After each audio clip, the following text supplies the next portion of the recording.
भाजपा की तो नीति है राम का मरे या रहीम का मरे, मेरी वोट बैंक भरे। पहले दिन ही जब हम लोग की कमेटी बैठी थी तो हम लोगों ने फैसला किया था कि दिल्ली में सद्भाव बनाने के लिए, भाईचारगी बनाने के लिए, जो दिल्ली के हमारे कांग्रेस जन हैं, चाहे वो प्रदेश के पदाधिकारी हों, जिला के पदाधिकारी हों, प्रखंड के हों, उन तमाम जो इकाइयाँ हमारी थी उनको हमने तत्काल उसी समय सद्भाव कमेटी में उसको एक तरह से कन्वर्ट कर दिया और ये भी उनको निर्देश दिया कि जहाँ तक यथासंभव आपसे हो सकता है रिलीफ का काम करें, उनकी मदद करें, उनकी सहायता करें, क्योंकि उस वक्त लोग बहुत पीड़ा में थे, बहुत परेशानी में थे। तो जो भी हो सकता है हमारे कांग्रेस जनों के द्वारा वो किया गया और आगे भी हम लोगों ने इस तरह की योजना बनाई है कि जो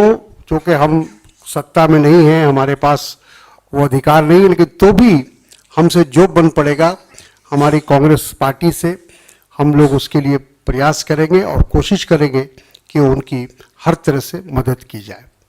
उसी बाबरपुर के अंदर में दो चाल ऐसी आई हुई है कि वो सिर्फ और सिर्फ मुस्लिम बिरादरों से भरी हुई है और उसके शुरू होते ही एक मंदिर आया है, कुछ हिंदू घर है। उन मुस्लिम बिरादरों ने उन मंदिर की रक्षा की और हिंदू घरों की सुरक्षा की।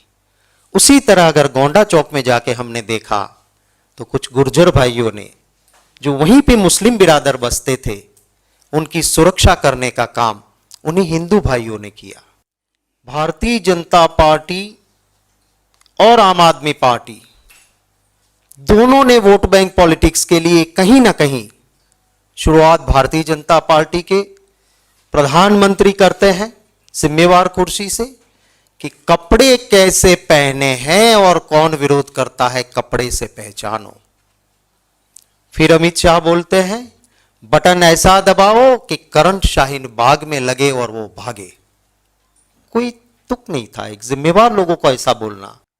जैसे बाबरपुर में कहा कि मैं दुर्गा वाहिनी की नेता हूं, आके उन्होंने उपसाया लोगों को। और बाबरपुर का रोड बीच में से देखो तो एक साइड में हिंदू भाई बसते हैं और हिंदू मंदिर है, बिल्कुल रोड के सामने कोने सामने के भाग में मुस्लिम बस्ती बस्ती है और वहां पे मस्जिद है। और वो उपसाने वाली दुर्गा वाहिनी की नेता की वजह से दोनों समुदाय वहां मानते हैं स्टोन थ्रोइंग पत्थरबाजी हुई, दो मुस्लिम बिरादर एक हिंदू भाई उसने जान गंवा दी। बहुत ऐसे किस्से हमने देखे। अच्छी बात दिल्ली में भी कुछ देखी हमने। हमारे प्रस्ताव में और दूसरे दिन महामहिम राष्ट्रपति महोदय से मिलकर कि भारत के गृह मंत्री अमित शाह जी जो अपनी जिम्मेदारी का निर्वहन करने में पूरी तरह से असमर्थ रहे, दिल्ली जिसका पूरा का पूरा कानून व्यवस्था का जिम्मा यह भारत सरकार पर है, भारत के गृह मंत्री पर है, वो पूरी तरह से अपनी जिम्मेदारी नहीं निभा पाए। तो यह हमारी मांग थी, प्रमुख मांग थी कि गृह मंत्री अमित शाह जी ने अपना इस्तीफा देना चाहिए, लेकिन आज तक उन्होंने किसी भी तरह से जिम्मेदारी नहीं लिया। और हम ये आज भी समझते हैं, मानते हैं कि दिल्ली में जो स्थिति पैदा हुई उसमें किसी भी तरह से नियंत्रण करने का, रोकने का काम उनके जरिए नहीं हुआ। आज तक अनुराग ठाकुर, कपिल मिश्रा, परवेश वर्मा, इनके ऊपर एफआईआर दर्ज नहीं होता। इसका मायना क्या है?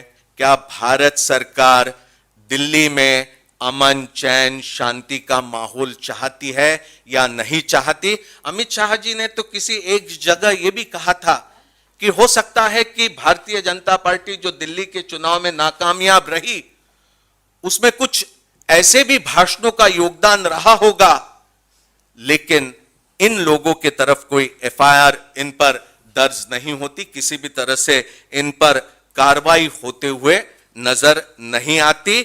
अगर हम ये कहें कि एक बार फिर राजधर्म निभाने में ये पूरी तरह से फेल हुए तो वो गलत नहीं होगा।